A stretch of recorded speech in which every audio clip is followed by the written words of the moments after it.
ብዙ እህቶቻችንን እንመለከታለን ሶሻል ሚዲያ ላይ ቭሎግ ሰሪ ሆነዋል ከንግድ ጋር ማይገናኝ ጀስት ራስን ለመሸጥ ቁንጅናን ለመግለጽ ትዳርን ለመፈለግ ቲክቶክ ላይ ልታያቸው ትችላላችሁ ይሄ ቦታው አይደለም ትልቁ ወሲያዬ ብዙ ወንዶች እዛ አደባባይ ላይ የሚያገኙአትን ሴት ለትዳር አይፈልጓት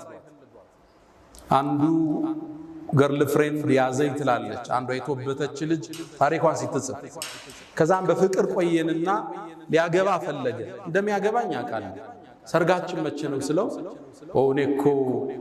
ለትዳር ያንቺ አይነት ሰው አልፈልግም ለጊዜያዊ ቆይታ ነው እንጂ አለ እኔ ለትዳር የምፈልገው ወንድም አታቅ ሶሻል ሚዲያዋ ብዙ ረብሻ ውስጥ የሌለች ቁጥብ የሆነች የልጆችን እናት ነው የምፈልጋት አንቺ እኮ ከወላጆችሽ ከሰረኩሽ እኔ ከኔ ማትሰረቅበት ምን ምክንያት አለሽ ሴቶች ራሳችሁን ጠብቁ ቦይፍሬንድ የሚፈልጋችሁ ካለ ለሽግግር ነው ለትዳር እንዳታስቡ ሌላኛው አጋንዱ ቦይፍሬንድ አውሎ ቆይ ከዛ እንጋባ ስትለው አንቺ ሙእሚን ነሽ አለ አዎ አለች ኢነመል ሙእሚኑነ ኢኽወቱን አላት ይባል ታዲያ ሙእሚኖች እኮ ወንድማማች ናቸው አላት እኛና አንቺ ፋሚሊ ነን እንጂ ባለ ትዳር መሆን አንችልም ራስን መጠበቅ መልካም እጣን አያስመልጥም ሽልማትን አይቀማም ወዳጆች የነቢዩላህ ሹዓይብ ልጅ ወደ ሙሳ ስትመጣ አመጣጧን አላህ ገልጾታል ወጃአት ኢህዳሁማ ተምشي على استحياء ራሷን ጠብቃ መጣች ሙሳን የመሰለ አላህን ያናገረን ነብይ ማግባት ቻለ ሐያዋ ከትዳር አላገዳት ቁጥብነቷ ታላቁን የአላህን ነብይ በማግኘት ልትሸለም ተደረገች ትልቁ መልእክት መርየምን ያነሳንበት ራሳችን እንጠብቅ ወጣቶች በተለይ ሴቶች ምን ሰማው ታሪክ ብዙ ነው የብዙዎች ህይወት እየተበላሸ ፊውቸራቸው እየጨለመ መጫወቻ እየሆኑ ነው የወጣቱ ራስን መጠበቅ ለቁም ነገር እስኪደርሱ ቤተሰብ ሸልሞ እስኪድራችሁ ድረስ ስሜትን ማረክ ራስን መቆጠብ ከመርየም እንማረው ታሪክ ነው ሁለተኛ ከኹጥባችን የምንወስደው የወላጅ ዱዓ ያረገችው ማንነች የመርየም እናት ነበረች አላህ ግን ዱዓዋን ተቀብሎ እሷንም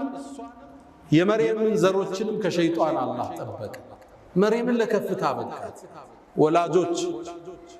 ልጆችን በማሳደጋው ተቸግረናል ሞባይል ተቀማለ ዙሩ ሞባይል ያነሳል ቲቪ ሲዘጋበት እዛኛው ጋር ይገባል ልጅም ማሳደግ ፈታኝ ዘመን ነው ይሄ በተርቢያ ብቻ እናልፈው እንዲቀራ በመቆጣጠር ብቻ አንችለው ዱዓ የሚባል መሳሪያ አላህ እንዲያገረው ለልጅ ብቻ የሚደረግ ዱዓ ከሌሊቱ ስትነሳ ጾመ ስታፈጥ ሰግደ ስጨርስ ልጅን አስተካክልልኝ ፉዳይል ኢብኑ ዒያድ ታዋቂው ታቢዒን አንድ ዱዓ አለው اللهم ልጁ ነበር አስቸገረ ይመክረዋል አይሰማውም ይረብሻል አመፀኛ ሆነ ጨረሻ ለሊት ተነሳና አንዳ ቤቱ ታቀረ اللهم اني عجزت عن تربيه ولدي ልጄም ማስተካከል አልተሳካልኝ አንተ ዋስተካክለው እሱም ይመስል ምርጥ አላህ አረገ ልጆች ዱዓ ይፈልጋሉ 90% ዑመሪ ዱዓ ከሌሊቱ ተነስታችሁ ዑምራ ስትሄዱ ሐጅ ስትሄዱ 90% ዱዓችሁ ለልጆቻችሁ አሉ በዱዓ አላህ በተአምር እንዲቀይራችሁ በቁጥጥራችሁ ቴክኒካቸው ብዙ ነው ልጆቹ በቴክኖሎጂውም ትንሽ ተራምደው በልጠውና የሰጣቸውን ሞባይል ቆልፈው በራሳቸው መንገድ ይተከሙታል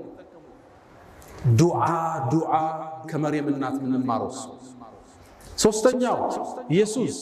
አለይሂ ሰላም ነብይ ኢሳ የተከበረ የአላህ ነብይ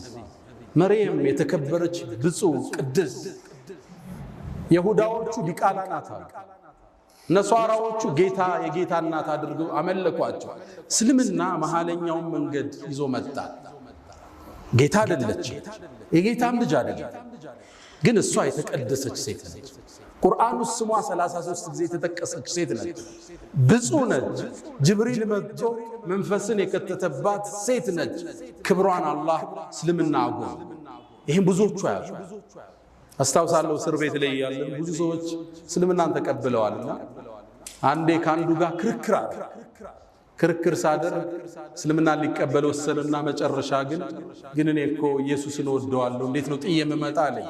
ኢየሱስን ጥለህ እንዳትመጣ አለ። ጥለህ ከመጣማ ሙስሊም አትሆንም አለ። እንዴት አለ?